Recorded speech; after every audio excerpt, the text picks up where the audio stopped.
Yo, what's happening, guys? Today I wanted to go over my process for making mountains and other landscapes and environments in Unreal Engine 5. We'll start with the landscaping brushes to model any terrain you can think of, and then after that, probably the most important step is going to be painting and blending any combination of textures you want onto your landscape. So the first step in this process and any process like it, for me, I jump right into Pure Ref. And using Pinterest and Google, I'll compose a board of reference images that I can refer to throughout the project. I always make sure that these images are enough to get me inspired and excited about starting the project. Next, we want to launch Unreal Engine 5 in my case, but this will work with pretty much any version of Unreal Engine to my knowledge. Blank game template, assign a location, and create the project. Once we're inside the engine, as usual, I like to do some housekeeping before I really get rolling. Inside the content browser, you can right-click within the content folder and create two new folders.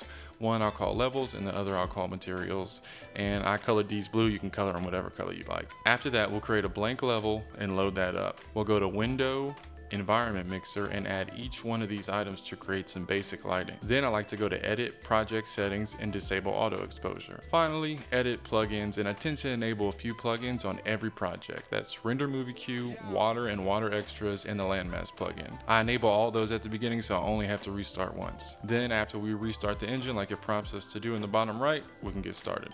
Okay, go from selection mode to landscape mode to begin the process of sculpting your environment. On the left hand side of the screen, a window should appear with the settings for the landscape we're about to spawn in. I typically will change the resolution to 1000 by 1000, but I'm not 100% certain on the function of any of these options really, and I'd encourage you to experiment. But once you're done tweaking, just hit create. Now that we have our canvas in the world, we can begin sculpting. The particular process I use is actually relatively specific and doesn't really change regardless of what I'm trying to achieve. First, I start with the standard sculpting brush, and by pressing the left mouse button down, we can begin to add some clay. Most all of the brushes I use, I keep the settings at 1.0 for fall off and about 0.3 for strength, but definitely experiment for different looks. My goal with the sculpting brush is to simply get a form that is in the ballpark of how high the peak of the structure will be.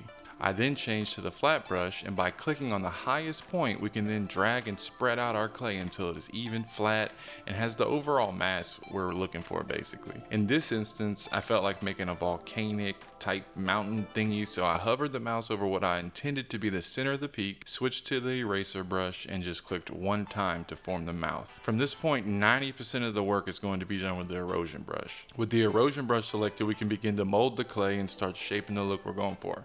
Don't hesitate to experiment with the other brushes like the smooth brush to smooth portions out for some variation, but for the most part I find the erosion brush to do most of the heavy lifting and ultimately provides a very realistic look. Once I'm finishing up sculpting the main structure, I'll typically take the noise brush and add some randomness as grooves and hills to avoid having a perfectly flat floor on the rest of the landscape. Once I have a look I'm starting to like, I can then exit landscape mode and enter back into selection mode. And of course, you can return to landscape mode and make further edits at any time. Now, for the landscape material, I'll create a new material within our material folder that we set up at the start of the video.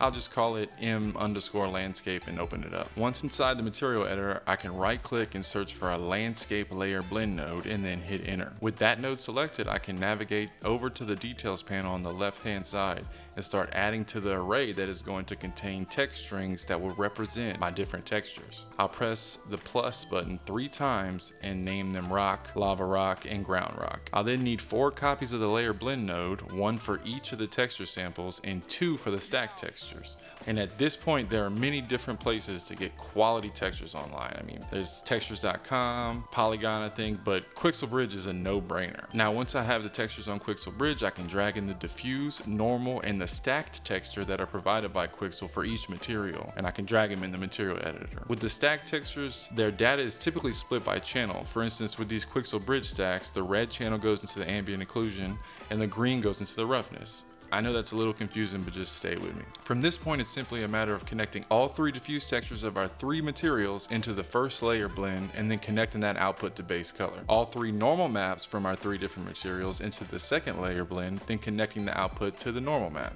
all 3 stack textures, the red channel into the 3rd layer blend, connecting the output to ambient occlusion, and the blue channel into the last layer blend node with the output going into roughness. Voila! Now we have 3 different textures fully set up that we can blend between with a brush. The only thing we're missing is a means to adjust the tiling of these textures as needed. Sometimes they'll come in too big or too small. We really need an efficient way to change these. This is going to come in the form of right-clicking and searching for texture coordinates and press enter. Make 4 copies of the texture coordinate node, and each texture coordinate node will connect to all 3 texture samples that make up one of our materials. With any texture node selected in the details panel, we can bring the tiling to 0.1, 0.01, or really any other number out there, and it will change how the textures are tiled on our landscape. And with that, we are completely set up. Here we go, top left, and I'll go from selection mode to landscape mode, and the 3rd tab is where we'll paint in our materials. Now this is where the textures are supposed to appear, but you'll see there's nothing here. That's because there's a strange bug with Unreal Engine 5 that makes it so the materials don't show up until we reload the level. So we can just Control Shift S to save all on the project, and that should do the trick. Once they've appeared, there's this little plus sign next to each one that if we click,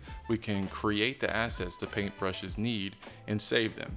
And we should be good to go. Now it's simply grabbing a paintbrush, experimenting with different brush settings, and making something cool. You can blend all 3 materials seamlessly and just go crazy with it. You can simply click on the different textures to select which ones you wish to paint with.